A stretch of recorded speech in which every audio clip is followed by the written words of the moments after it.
Êxodo capítulo 2, do verso 1 ao verso 10, a palavra do Senhor diz assim: Um homem da tribo de Levi casou-se com uma mulher da mesma tribo, e ela engravidou e deu à luz um filho. Vendo que era bonito, ela o escondeu por 3 meses. Quando já não podia mais escondê-lo, pegou um cesto feito de junco e o vedou com piche e betume. Colocou nele o menino e deixou o cesto entre os juncos à margem do Nilo. A irmã do menino ficou observando de longe para ver o que lhe aconteceria. A filha de Faraó descera ao Nilo para tomar banho. Enquanto isso, as suas servas andavam pela margem do rio. Nisso viu o cesto entre os juncos e mandou sua criada apanhá-lo. Ao abri-lo, viu um bebê chorando. Ficou com pena dele e disse: Este menino é dos hebreus. Então a irmã do menino aproximou-se e perguntou à filha de Faraó: A senhora quer que eu vá chamar uma mulher dos hebreus para amamentar e criar o menino? Quero, respondeu ela. E a moça foi chamar a mãe do menino. Então a filha do Faraó disse à mulher: Leva este menino e amamente-o para mim, e eu pagarei você por isso. A mulher levou o menino e o amamentou. Tendo o menino crescido, ela o levou à filha de Faraó, que o adotou e lhe deu o nome de Moisés, dizendo: Porque eu o tirei das águas. No capítulo 6 de Êxodo, nós descobrimos o nome dessa mãe, Joquebede. E Joquebede significa: o Senhor é a glória. Esse é o significado de Joquebede. É impossível a gente não se lembrar desse significado, o Senhor é a glória, e não nos lembrarmos de Cristo em vós, a esperança da glória. E é tão interessante quando a gente lê essa história, e talvez você já tenha lido essa história muitas vezes. E você pensa: uau, Deus usou a Joquebede, a mãe de Moisés, para proteger Moisés do extermínio. Agora volta uma página e vai para Êxodo capítulo 1.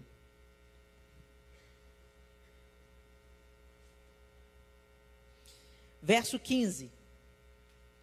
O rei do Egito ordenou às parteiras dos hebreus, que se chamavam Sifrá e Puá: Quando vocês ajudarem as hebreias a dar à luz, verifiquem se é menino.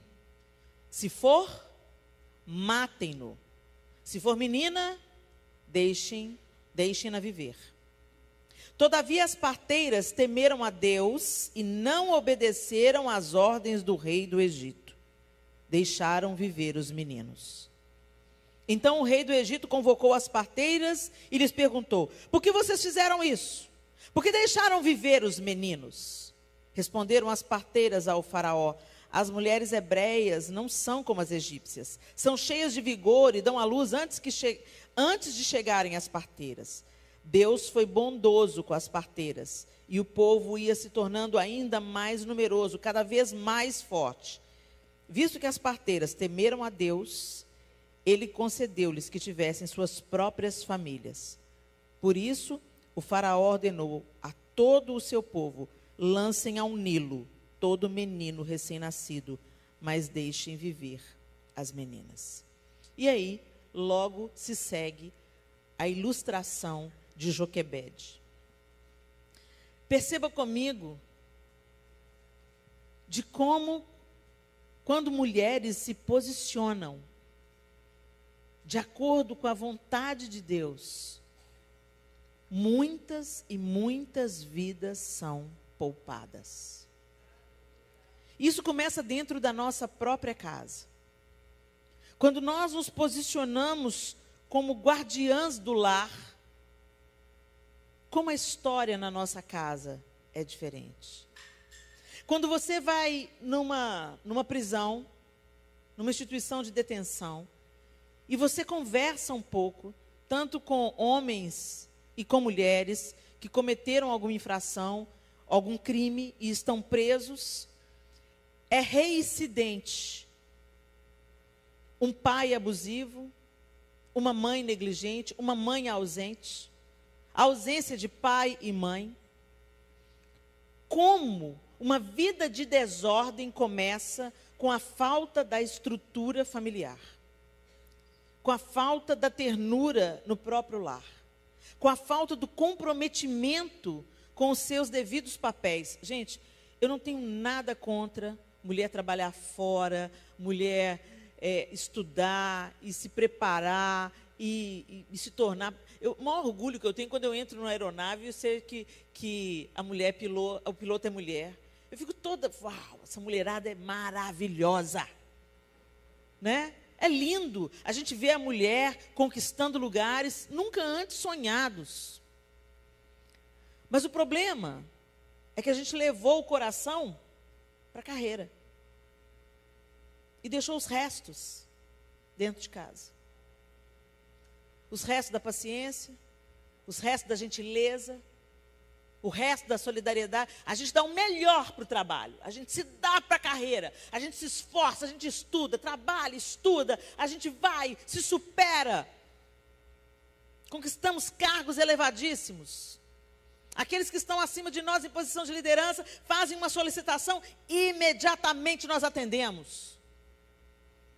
E quando exaustas, chegamos em casa e o filho fala: mãe, vamos brincar de Lego? Estou cansada, filho. Quando o marido fala: ô meu bem, frita um ovo aí para mim. Está pensando o quê? Está pensando o quê, meu filho? Trabalhei igual você, estou cansada também. Se fosse o patrão, pois não, claro, agora, senhor.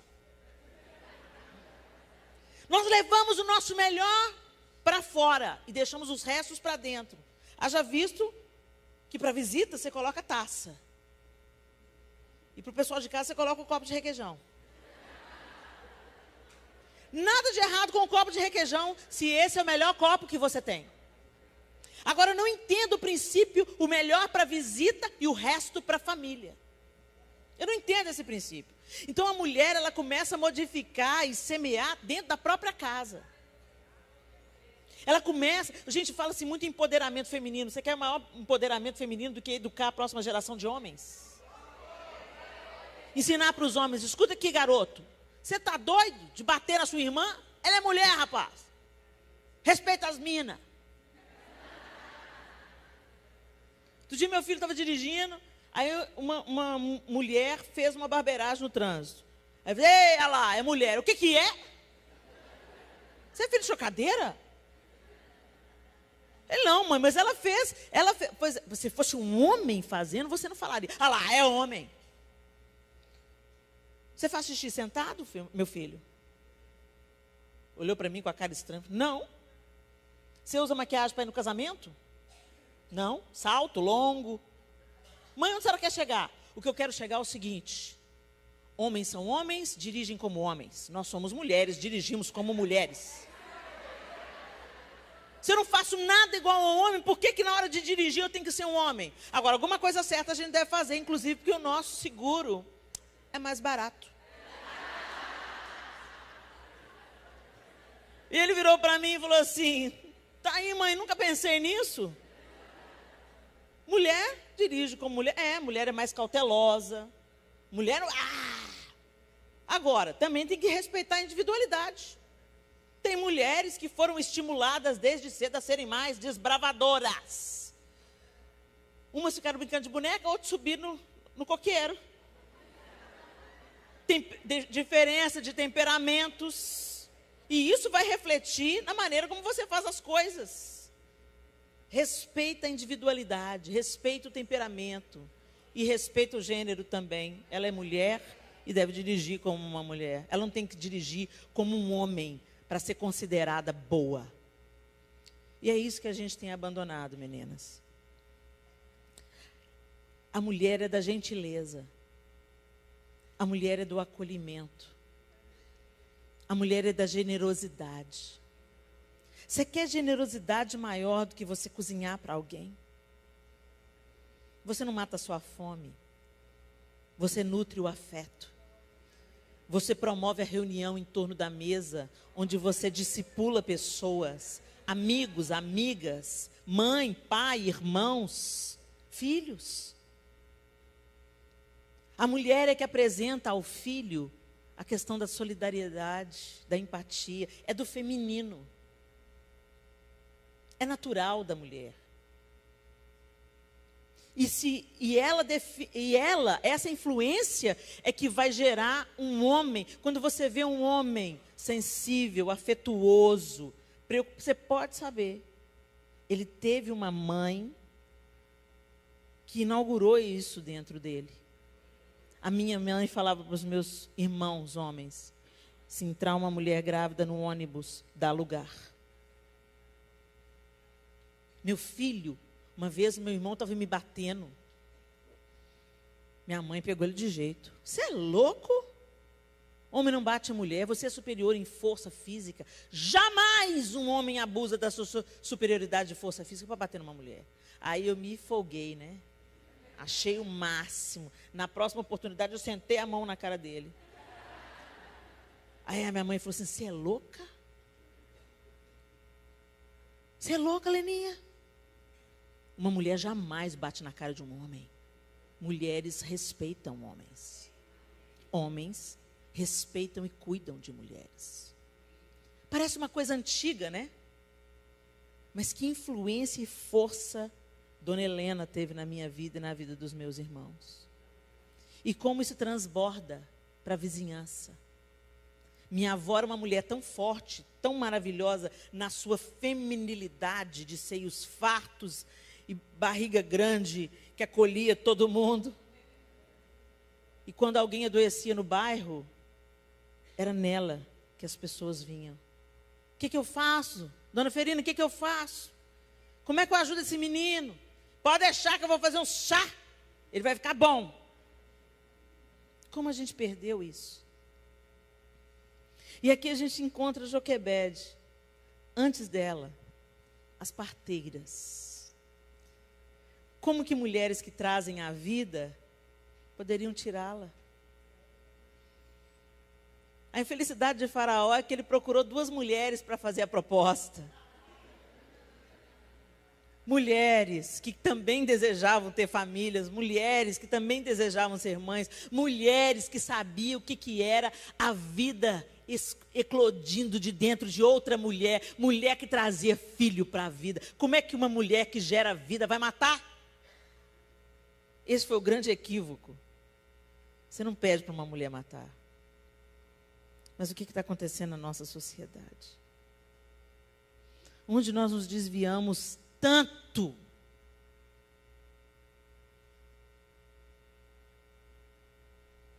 Deus livrou a muitos e muitos e muitos e muitos e muitos através de 2. Não subestime o seu poder de influência. O seu poder de transformação. O seu poder de salvar vidas. Mas eu quero abordar Joquebede.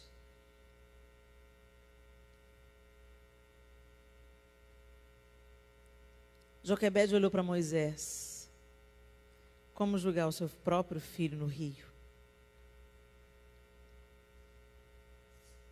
E ela escondeu o menino. Até onde ela pôde, ela escondeu. As crianças crescem, começam a fazer barulho. E ela tinha que fazer uma escolha. E ela podia falar: não tem jeito, eu vou ser punida, eu posso ser morta. Eu e a minha casa.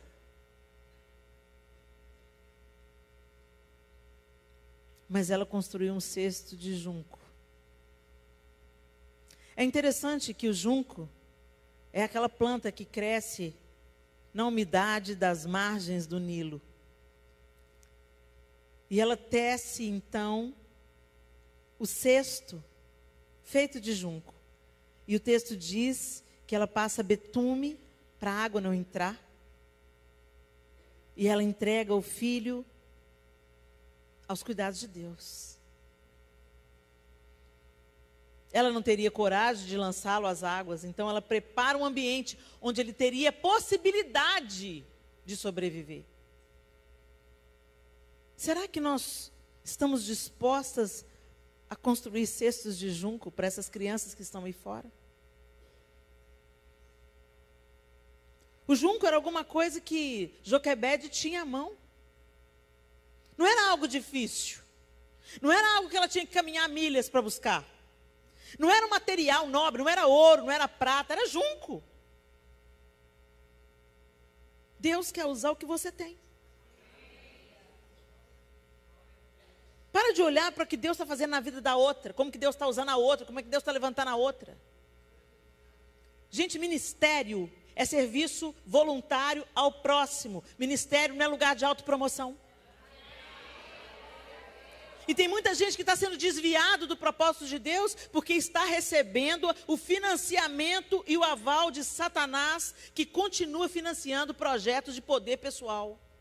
Não é sobre projetos de poder pessoal, nem de reinos particulares, é sobre o reino de Deus. É sobre o outro, é sobre o próximo, é sobre uma nação que precisa de socorro, que precisa de acolhimento, que precisa de ternura, que precisa de abraço, que precisa de conselho. Crianças estão se matando. Meninos de 10 anos estão tirando a própria vida. E nós vamos ficar vendo as notícias e falar: misericórdia, ó Senhor, tem compaixão.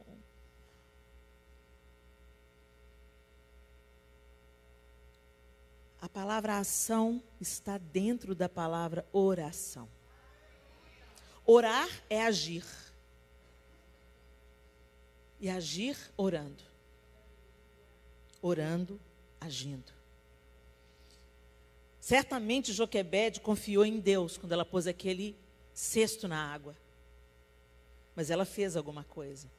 Ela pegou o junco, ela cortou o junco, ela teceu o junco. Ela passou betume e piche dentro daquela cesta. Ela usou o que ela tinha nas mãos para salvar uma vida.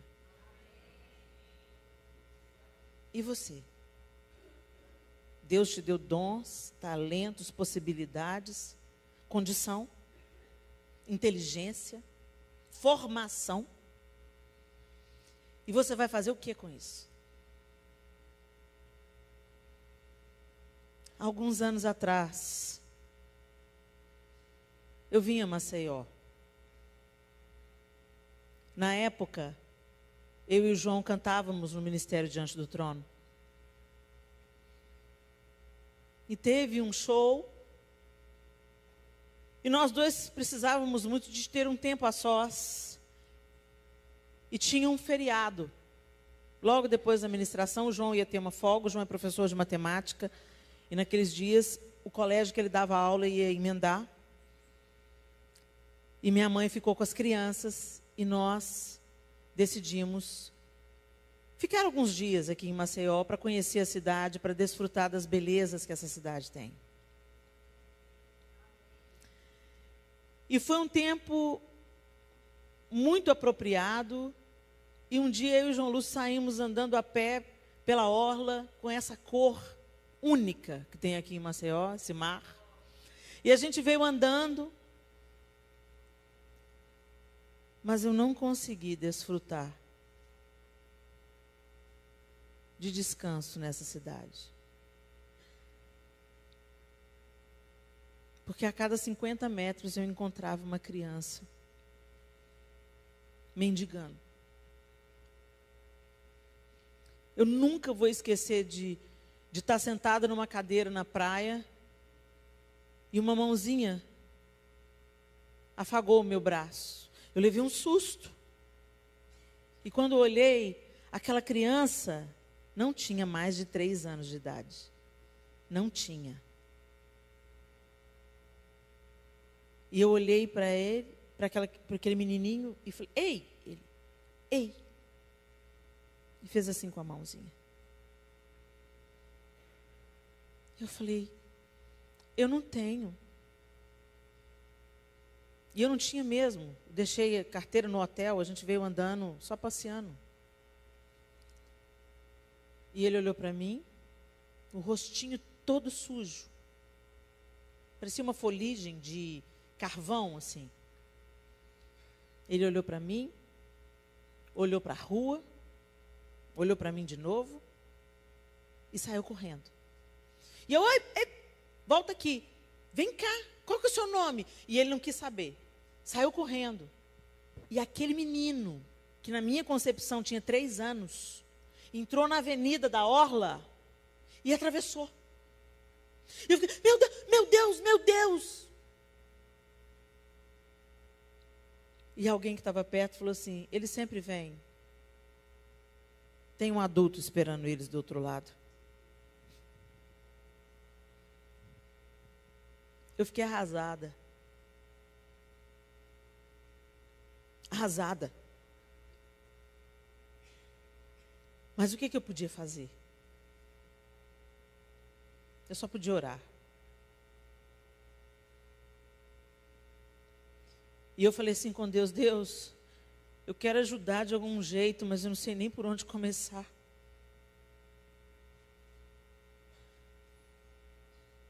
E aí o Senhor começou a abrir as portas. Sempre tem alguém para você acolher. Sempre tem alguém para você abraçar. Sempre tem alguém com quem você pode compartilhar. A gente não quer se comprometer. A gente vai até um certo ponto. Não! Se a gente cuida, a gente vai viciar o cidadão. Eu não estou falando de assistencialismo. Eu estou te falando de discipulado. Não é dar o pão só, não. É dar o afeto. É estar junto. É procurar ser um elemento de transformação naquela família. E aí você vai ter que descer. Descer. Descer. Descer. Descer. Descer. E se identificar. E tirar o salto bonitinho e a roupa bonitinha que a gente ama usar, a gente que é mulher, e calçar os tênis ou os chinelos de dedo e entrar em lugares que a gente não gostaria de entrar e se identificar com Cristo que a gente diz que carrega. Foi exatamente o que ele fez por nós. Nós não somos dignos de ser chamados cristãos se a gente se trancafiar atrás do vidro do carro para não ser roubado. A gente tem que encarar, gente. É esse Brasil que está aí. E nós somos a igreja. Nós somos o corpo de Cristo. E será que nós estamos sendo as mãos, os pés, o peito, o colo? Será que a gente está compartilhando o que a gente tem, o que a gente recebeu? É lindo a gente estar aqui dentro. É uma igreja linda. Parabéns, pastora. É uma delícia a gente estar num ambiente limpo, não é? Mas a gente tem que desejar isso para todo mundo. Não é só para a gente, não. A gente tem que incluir o outro. E nós, mulheres, nós podemos fazer isso. Deus nos capacitou para isso. Uma só é tão poderosa, mas quando a gente se junta, a gente é invencível. 2 parteiras. 2.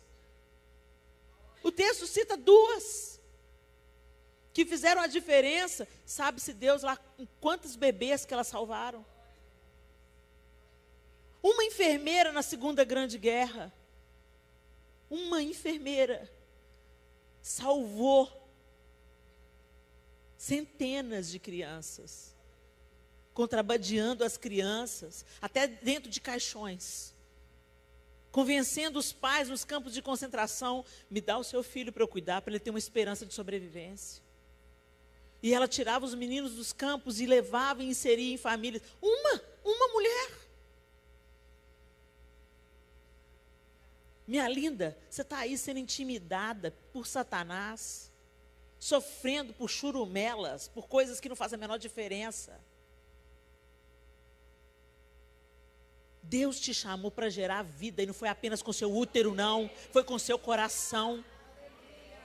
com seu afago, com seu envolvimento, com seu comprometimento. Amar a Deus é amar obedecendo. Aquele que tem os meus mandamentos e os obedece, esse é o que me ama. A gente pode cantar as canções mais lindas de louvor e adoração. Se a gente não faz nada pelo próximo, nós somos hipócritas.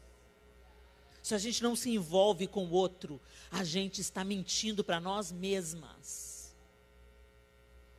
Amar a Deus e obedecê-lo. E o que ele falou que a verdadeira religião é cuidar do órfão, da viúva e do necessitado. O órfão, a viúva, o necessitado. E à medida que a gente cuida do outro, gente, a gente pensa que a gente está fazendo grande coisa. Não, eles que fazem por nós. Nós é que ganhamos significado, propósito, nós somos renovados. A gente acorda para a vida. Para de sofrer por causa de umas ninharias que vão ficar tudo aí, ó. Você morre, vai ficar tudo aí. A gente faz planos de grandeza e tem um guarda-roupa todo chique e não sei quantos pares de sapato. Cabe nada no seu caixão. Nem a roupa que você vai vestir você escolhe, a não ser que você seja muito doidona. E ninguém te garante que você vai vestir a roupa que você escolher. Porque no final, quando você morre, você não toma decisões. Seus filhos, seus netos, seu marido é que vai tomar decisões. Então viva por algo maior do que você mesmo. Transborde isso que Deus fez por você. Transborde. Muitas crianças precisam. Tantas mulheres frustradas porque não pode gerar biologicamente. E eu não posso compreender o tamanho dessa dor. Não vou falar do que eu não sei. Deus me deu a graça de ter 4 filhos. Mas eu sei o seguinte. Deus não deu filhos biológicos para você, mas pode te dar milhares de filhos espirituais. Filhos do afeto. E esse é o propósito de Mulheres de Visão. Despertar. Nos despertar. Somos indesculpáveis se vemos a necessidade diante dos nossos olhos e não fazemos nada para modificar essa realidade. Se você é professora, psicóloga, empresária, mãe, a mulher mais poderosa da Bíblia, mãe.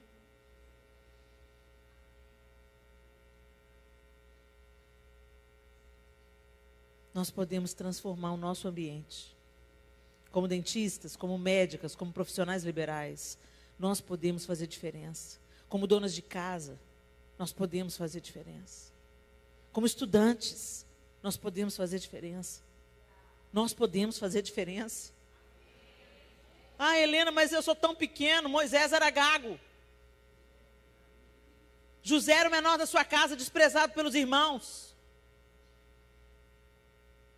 Davi não foi nem lembrado pelo seu próprio pai. Deus é especialista em usar coisas que não são, para reduzir a nada as que são. Ele continua sendo o mesmo, ele continua usando o pequeno, o exemplo da viúva e das 2 moedinhas. Ele continua usando aqueles que não são nada. Eu não consegui concluir o meu curso superior. Eu não sou graduado em coisa nenhuma.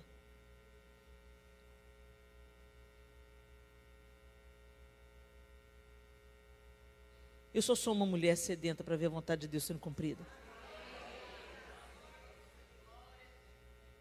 Não menospreze o que você tem na mão. Não diminua o que Deus pode fazer através da sua entrega. É tudo sobre Ele. Mas você tem que preparar o junco. Tecer o cesto. Passar o betume. E aí sim entregar a criança nos cuidados de Deus. Tem uma parte que pertence a nós.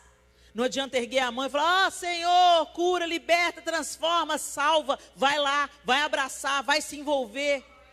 Vai criar um vínculo de amizade, vai sentar junto na mesa. Jesus se sentava junto com os pecadores. E a gente fala assim: misericórdia, sangue de Jesus tem poder. Salva, Senhor, sela com salvação. Vai lá se envolver, vai lá olhar no olho, vai lá conhecer a história, vai caminhar junto.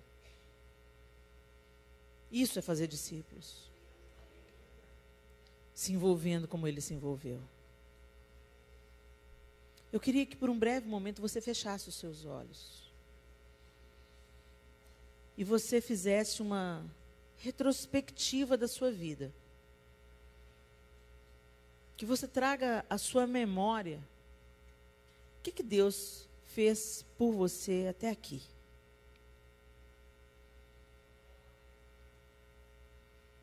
Do que Ele te livrou? Que portas Ele abriu? Que portas Ele fechou?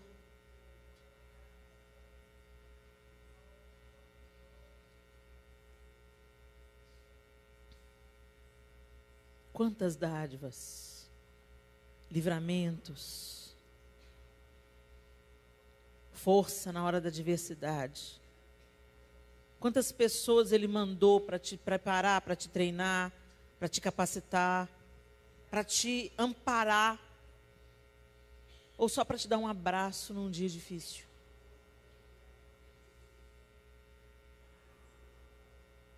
Quantas vezes você poderia ter desistido, mas não desistiu? Porque Deus levantou uma palavra, uma música, um olhar amigo.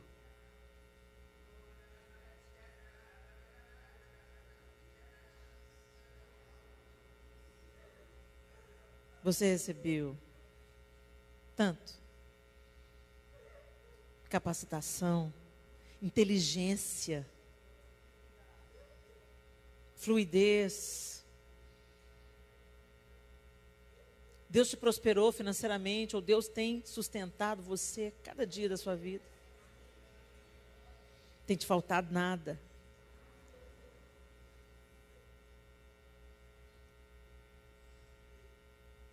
E o que você vai fazer com isso?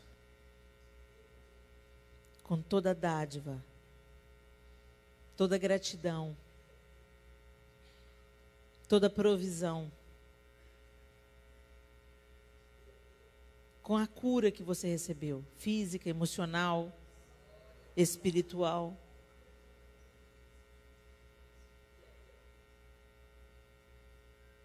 Não é sobre nós.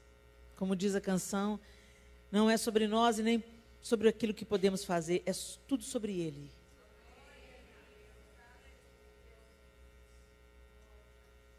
A gente pode ajudar de várias maneiras. Olhando nos olhos, desenvolvendo projetos, transformando ambientes, ensinando a limpar, a reciclar, acolhendo, abrindo a porta da sua casa. Amanhã nós vamos ver testemunhos de mulheres que estão aqui, que começaram a fazer um chá em casa. Que começou a orar com outra mãe na mesma escola. Coisas que começam pequenas, mas que se tornam armas poderosas na mão de um Deus poderoso. Mulheres que abriram mão de fazer a unha toda semana para se tornar uma madrinha da Visão Mundial. Eu sou uma. Eu posso pagar a minha unha toda semana e sustentar uma criança. Mas o Senhor requereu isso de mim. Abre mão de você pelo outro. Você não precisa de fazer unha toda semana. Coisas pequenas. Mas as florestas são feitas de pequenas sementes. Você pode contar quantas sementes tem dentro de uma mexerica, de uma laranja. Mas você jamais vai poder contar quantas laranjas tem dentro de uma semente. Então não menospreze aquilo que Deus te entregou. E comece a usar isso para a glória do nome dEle. Comece a usar isso para levantar pessoas, para proteger a infância, para encorajar mães a não abrirem mão dos seus bebês. É muito fácil a gente falar com uma mulher, não aborta não. É muito fácil você falar com uma mulher, o aborto é pecado. Mas não basta, sabe, conversa não. Porque quem que põe comida na boca daquele bebê? Quem que ajuda ela com aquele bebê? A gente tem que se envolver. O pai não quer criar, não? Eu crio junto com você. Arregaça as mangas. Não toma uma decisão dessa, você está desesperada. Você não está sozinha. Tem eu, fulana, fulano e fulano. Nós vamos criar esse menino juntas. Isso envolve renúncia. Mas não foi isso que o Mestre fez por nós. O Senhor quer que a gente se envolva. Que a gente compre a briga do outro. Que a gente entre no lugar de necessidade. Cada um de nós, Deus vai fazer uma coisa diferente.